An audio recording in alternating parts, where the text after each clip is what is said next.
संरक्षणवाले येतात, मग तुमचं मन परिवर्तन करा म्हणतात, आम्हाला तिकडेच नेतात. तिकडे काहीच होईना, मन परिवर्तन होईना, काहीच होईना. माझी भूमिका एकच आहे, मला या संबंधित लोकांपासून माझ्या जीवाला धोका आहे. आता कोण येते काय काय सांगू आहे. आणि शासन काही करायला, शासन बघ्याची भूमिका घ्यायला नाही दिली. आज त्या 112 नुसार दिली. माझं मी आता SP आपल्याला सरळ जाणार. हातगाव पोलिसने मला नको त्या शब्दात भाषा वापरलेली आहे. त्याच्यामुळे मी इथं जायची इच्छा नाही. माझ्या मनाचं हे होईना झाले, भीती वाटायली मला त्यांच्याकडे जाण्याची.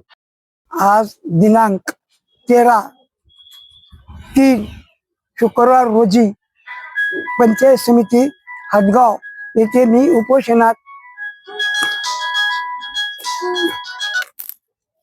बसलेला असता अज्ञात व्यक्तीने अंदाजे 3 वाजता 3च्या सुमारास आला आणि मी इथं वकील साहेबांना बोलत असते वेळेला माझी नजर तिकडे असते वेळी त्यानं भोंगा उचलला आणि माझ्या पाठीत दगड घातला आणि भोंगा घेऊन सोबत पळून गेला.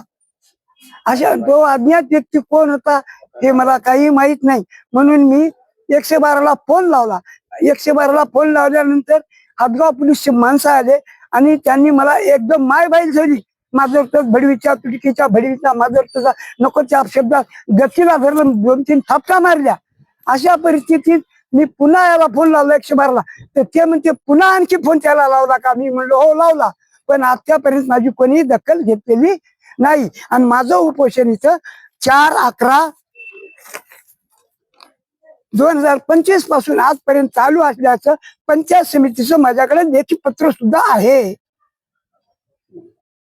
मी बद्रीनारायण सीताराम पाटील गायकवाड, मुक्काम पोस्ट तळेगाव, तालुका हातगाव, पोलीस स्टेशन तामसा येथील रहिवासी असून मी माझ्या गावातील आणि वैयक्तिक अडचणीस्तव हातगाव पंचायत समिती कार्यालयासमोर उपोषणास बसलेला आहो. यापूर्वी सुद्धा बसलेला होतो, उपोषणे केली आहेत, सर्व बाबतीत केले. पण 4/11 पासून हिचं कंटिन्यू उपोषण आहे, स्थगित नाही, माघार नाही आणि उपोषण चालू आहे.